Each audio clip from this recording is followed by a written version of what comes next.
du GFC. Je crois que le débat a commencé il y a déjà plusieurs jours. Vous avez les éléments déjà du débat. Plusieurs d'entre nous sont déjà intervenus sur ces questions. On va simplement réitérer ce qui avait été dit de façon ramassée. C'est qu'il faut dire d'abord sur le principe même de la modification de cette Constitution que la démarche actuelle est contraire à notre Constitution. Et ensuite, relever que, au fond, ce que contient même ce projet est contraire à notre Constitution également. Et montrer peut-être aussi que sur le plan politique, c'est contre-productif pour notre pays. Je disais donc que sur le principe même de la modification, nous savons tous ici que le mandat des députés est arrivé à son terme. Et l'article 52 dans son dernier alinéa dit simplement qu'il reste en fonction. Eh bien, rester en fonction, c'est différent de l'exercice d'un mandat. Parce que le texte même dit, le mandat a pris fin. Et nous disons clairement qu'ils n'ont plus compétence pour modifier la Constitution togolaise pour la simple raison que il y a un principe essentiel qui dit, je le réitère, même si certains l'ont contesté, on y reviendra, la loi cesse là où cesse sa raison d'être. Quelle est la raison d'être de l'article 52 dernier alinéa? On peut se demander pourquoi, le mandat ayant pris fin, on leur permet de rester en fonction. C'est la question qu'il faut se poser. Et la raison, c'est que on peut être dans une situation d'urgence. On peut être dans une situation dans laquelle il n'est pas possible d'organiser les élections à temps. Par précaution, il reste en fonction. Ce qui suppose que leurs compétences ne se retrouvent plus dans son entièreté. Ils ne peuvent pas, alors que leur mandat a pris fin, se mettre à modifier une constitution. Nous l'avons dit en militaire, on ne devrait même pas pouvoir les convoquer à une section ordinaire. Mais s'il y a urgence, s'il y a nécessité absolue et possibilité d'organiser des élections, en ce moment, on devrait recourir à leur service.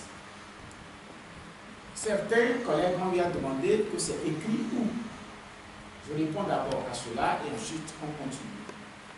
La loi cesse là où cesse sa raison d'être est un principe d'interprétation des lois. C'est transversal.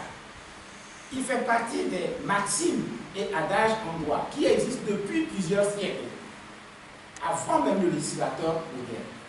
C'est ce qui fait que la plupart de ces formules sont en latin. Il y a certains systèmes juridiques qui introduisent dans les lois des principes d'interprétation. Le système que nous avons hérité du droit français n'inclut pas les règles d'interprétation dans les lois. Ce sont des principes qui existent en âge. Et on peut en citer quelques-uns. J'ai dit la loi cesse là où cesse sa raison d'être.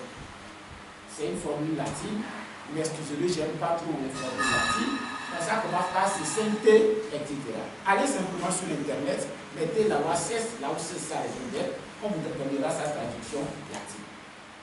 Il y a par exemple le principe selon lequel l'exception est d'interprétation stricte. Ce n'est écrit nulle part, ça se pose à tous les juristes, on sait que c'est comme ça existait depuis longtemps. Il n'y a pas lieu de distinguer là où la loi ne distingue pas. C'est également en latin, ce sont les clés d'interprétation. Le droit n'est pas simplement de la littérature. Ce sont des principes qui existent et que nous suivons. Et donc ceux qui disent que ces règles n'existent pas, qui rapportent la preuve contraire de tout ce que je suis en train de dire. Il y a un principe que tous les juristes connaissent également, en latin, qui débute, mais je ne connais pas la suite, on dit nemo auditue, qui veut dire nul ne peut se prévaloir de sa propre turpitude. Tout le monde le connaît, mais ce n'est écrit nulle part. Il y a le principe selon lequel la fraude corrompt tout. Ça commence en latin par fraude, quelque chose, je n'ai pas cette formule. Mais allez chercher, ce sont des principes qui existent et qui sont acceptés par les juristes comme ça. Donc on ne peut pas me dire la loi cesse, là où cesse sa raison d'être, que ce n'est pas écrit. Je invite tout le monde à prendre un bouquin quelconque d'introduction à l'étude du droit. Vous verrez ces principes-là dans ces documents. Donc, clairement, on ne peut pas se dire parce que ce n'est écrit nulle part et que ce que nous disons est faux. Ce texte vise un objectif donné. Chaque loi a sa raison d'être. Dès lors que la raison d'être disparaît, la loi doit disparaître. Première observation. Une autre observation qui indique que lorsque le Parlement est dissous ou lorsque son mandat arrive à terme, il n'a plus l'entièreté de ses pouvoirs. C'est le projet qu'ils ont eux-mêmes inclus. Si vous lisez bien ce projet dans son article 39, dernier alinéa, eux-mêmes disent que lorsque l'Assemblée est à 1 mois, 1 ou 3 mois, je ne sais même plus, est 1 ou à 3 mois de sa fin, il ne peut plus élire le président qui devrait être élu par l'Assemblée nationale ou le Parlement. Et ils disent que lorsque le Parlement est dissous, il ne peut pas non plus élire le président et qu'il faut attendre la prochaine Assemblée. Pourquoi cela? Cela voudrait dire qu'un Parlement dissous, même s'il est en fonction, n'a plus l'entièreté de ses pouvoirs. Deuxième élément, quand ils disent à 1 mois ou 3 mois, je ne me rappelle plus ce qu'ils ont dit, cela voudrait dire que les élections s'annoncent. Il est probable qu'une nouvelle majorité se dégage. Et on veut interdire qu'on agisse dans la précipitation pour éviter que la majorité qui va bientôt se dégager, qui n'est pas dans le même sens, ce serait une façon de bloquer cette majorité. Ce qui voudrait dire que le président qui serait élu n'aura pas vraiment la légitimité nécessaire. C'est pour cela, sauf si eux-mêmes n'ont pas compris le projet qu'ils ont introduit. S'ils comprennent ce projet, ils doivent comprendre forcément qu'un Parlement dissous, ou plutôt dont le mandat est arrivé à terme, n'a plus l'entièreté de ses pouvoirs. Donc c'est clair que ce qu'ils sont en train de faire se situe dans une illégalité, une inconstitutionnalité totale.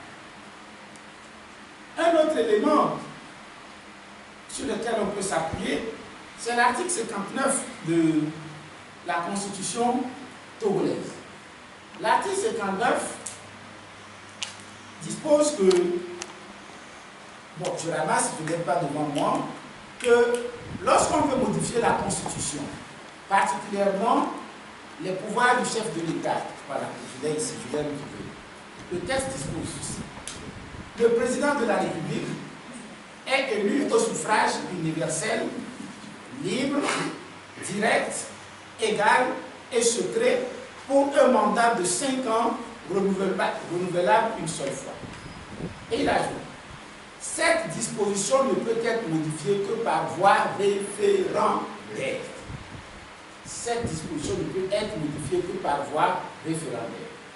Ce qui signifie que, quelles que soient les révisions possibles, même lorsqu'on va introduire une nouvelle constitution, dès lors que cette constitution remet en cause ce principe, qui est en quelque sorte sanctuarisé, il faut forcément recourir à un référendum.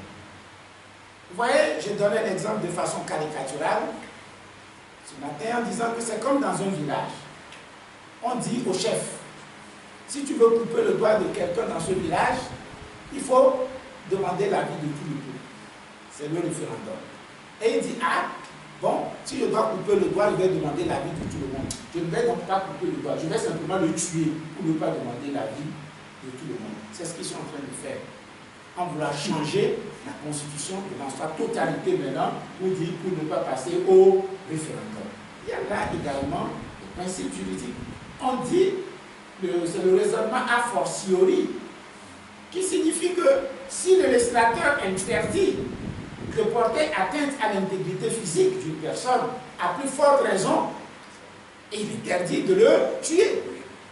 De sorte qu'on ne peut pas changer toute la Constitution, ici c'est totalement une nouvelle Constitution, sans s'en référer au peuple. Et donc, sur le fond de toutes ces raisons, leur initiative actuelle est entièrement contraire à la Constitution.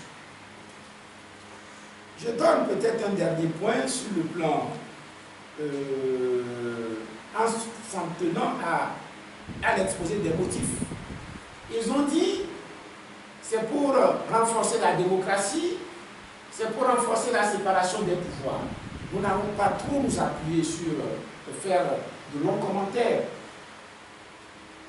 C'est le Parlement qui doit élire le président de la République.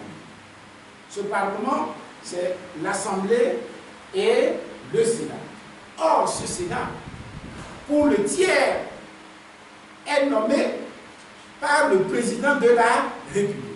Qui d'entre vous va élire les gens qui vont voter contre lui? Qui va nommer plutôt des gens qui vont voter contre lui? Si je sais que si tu viens dans le Sénat, tu ne vas pas voter pour moi. Eh bien, cela voudrait dire que c'est lui-même qui choisit ses électeurs. C'est contraire au principe démocratique. En tout cas, ça ne renforce pas la démocratie économique. Et ne l'oublions pas, ils sont en train de priver le peuple togolais du droit de choisir son président. C'est ce qu'ils sont en train de faire en réalité. Pour dire une poignée de personnes qui seront eux-mêmes cooptées. Nous choisissons nous-mêmes une poignée de personnes qui finalement vont choisir le président de la République.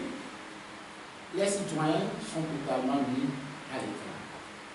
Ceux-ci, ils ne l'ont pas dit, mais on ne va pas s'abstenir de nous dire quelle est leur vision, quel est leur objectif. C'est de pouvoir dire qu'il y a une nouvelle constitution et que le président de la République, on remet les compteurs à zéro. Le raisonnement est entièrement contestable, mais nous savons que c'est ce qu'ils veulent faire. Jusqu'à quand? Là, je m'arrête sur ces considérations juridiques que les collègues vont certainement compléter, mais sur le plan politique, il y a encore beaucoup de choses que nous pourrions dire. Donc, une fois encore, merci à tous, merci aux ordinateurs et merci à tous les collègues. Merci surtout aussi, surtout à vous les journalistes. Merci beaucoup.